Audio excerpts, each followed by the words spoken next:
नमस्कार दोस्तों। पुणे से भीमा शंकर के संपूर्ण व्लॉग में आपका स्वागत है। जैसा कि हम सभी जानते हैं, भीमा शंकर एक प्रसिद्ध ज्योतिर्लिंग है जो द्वादश ज्योतिर्लिंगों में से एक है और पुणे से महज 100 किलोमीटर की दूरी पे है। हमारे घर से तो ये 100 से भी कम, लगभग 90 या 95 किलोमीटर की दूरी पे है। हाल हम अपनी गाड़ी से तय करने वाले हैं, पर आप सबके लिए डिस्क्रिप्शन में मैं सारे डिटेल्स, जैसे कि पब्लिक ट्रांसपोर्ट से ये ट्रैवल कैसे करते हैं, वो सारी डिटेल्स आपको इस वीडियो के डिस्क्रिप्शन में मिलेंगी।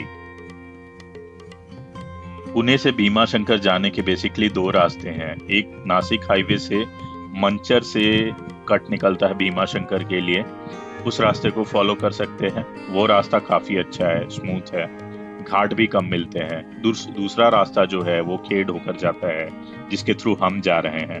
ये रास्ते में घाट और मोड़ जो है बहुत ज्यादा है, तीखे तीखे मोड़ हैं, बट व्यूज भी बहुत अच्छे हैं। तो पर्सनली मुझे ये रास्ता बहुत पसंद है।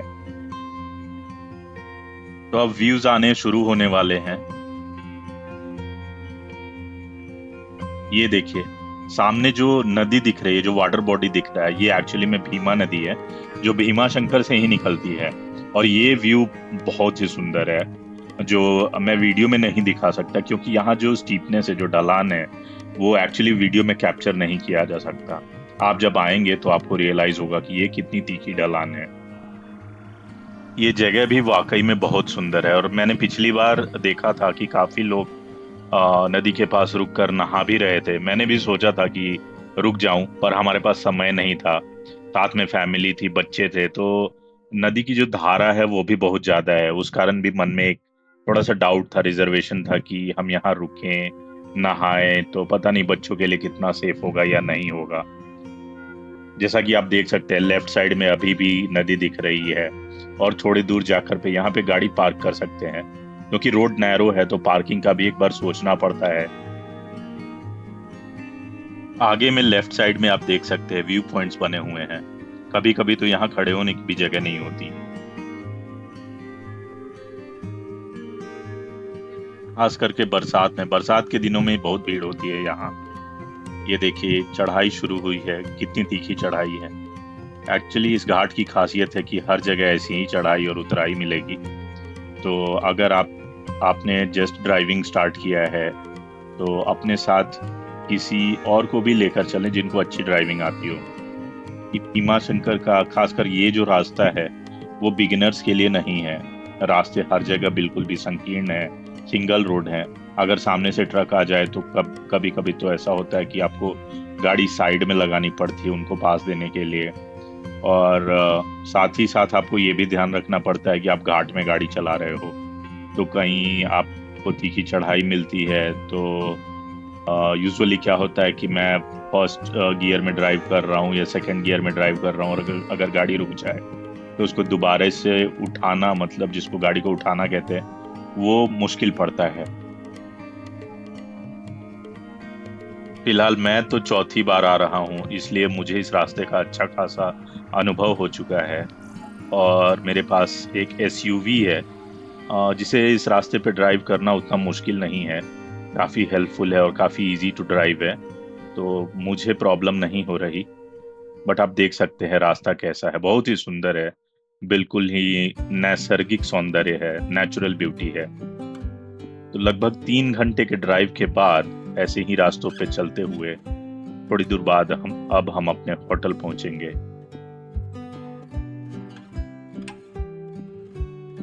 तो सामने जो दिख रहा है वो है एमटीडीसी भीमा शंकर। यहाँ हम रात में रुकने वाले हैं, क्योंकि मेरे अनुभव में भीमा शंकर ज्योतिर्लिंग के दर्शन के लिए सुबह का समय ही सबसे अच्छा है, उस समय सबसे कम भीड़ मिलती है। अगर आप एमटीडीसी में बुकिंग करना चाहते हैं तो मैं एडवाइस करूंगा कि आप पहले बुकिंग कर लें, क्योंकि आने के बाद यहाँ बुकिंग मिलना काफी मुश्किल होता है। पिछली बार हम आए थे तो हमें बुकिंग नहीं मिल पाई थी। इवन एमटीडीसी भी ऐसा कोई बहुत ग्रेट नहीं है, but compare to other hotels जो आसपास में हैं, उनकी तुलना में काफ़ी अच्छा है। आपको कम से कम स्टे अच्छा मिलेगा, रूम्स जो है बहुत बड़े हैं। खाने में ज्यादा ऑप्शंस नहीं है, बट खाने का टेस्ट भी अच्छा है। साथ ही जो बाथरूम है वो भी ठीक ठाक क्लीन होता है, और कम से कम आपको गीजर और गर्म पानी की व्यवस्था होती है। तो मुझे जो एक्चुअल में इस रिजॉर्ट में जो सबसे अच्छी बात लगी वो ये है कि व्यूज बहुत अच्छे मिलते हैं बालकनी से। आप सामने देखते हैं, सुंदर सा व्यू है बालकनी का।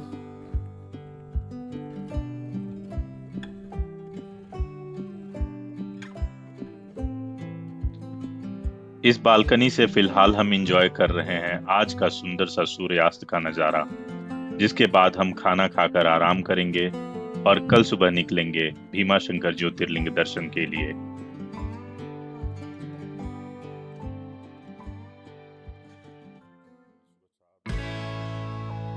तो अभी सुबह 4:25 हो रहे हैं और हम निकल चुके हैं मंदिर की ओर।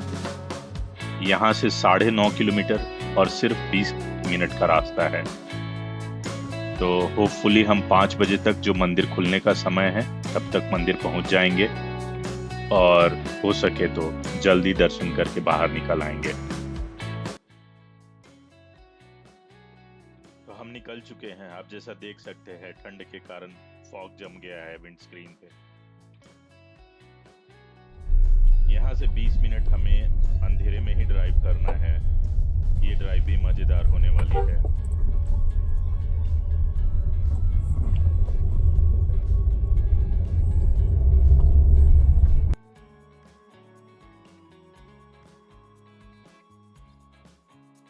सुबह जाने की अच्छी बात यह भी है कि चेक पोस्ट पर आपको कोई रोकता नहीं है।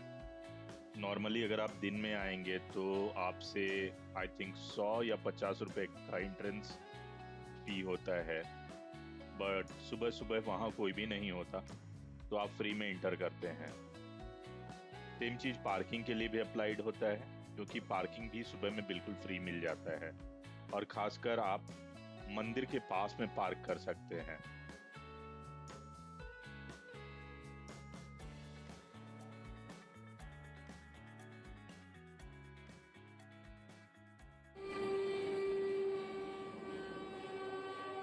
तो अब हम मंदिर के प्रांगण में कतारबद्ध होकर खड़े और आरती चल रही है। इस दौरान हमें वेट करना पड़ेगा। आरती खत्म होने के बाद हमें दर्शन प्राप्त हो सकेंगे।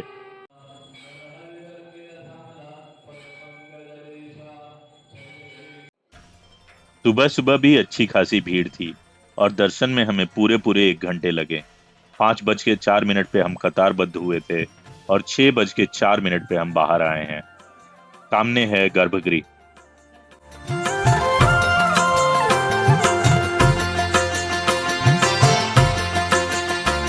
तो दर्शन के पश्चात अब वापस निकलने की तैयारी है।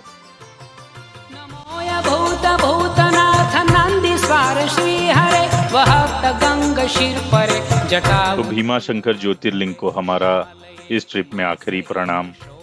मिलेंगे अगली बार फिर किसी ऐसे ही ब्लॉग्स में। लौटते समय हम मंचर वाले रास्ते से जाएंगे और आपको दिख सकेगा डिम्भे डैम का सुंदर सा व्यू।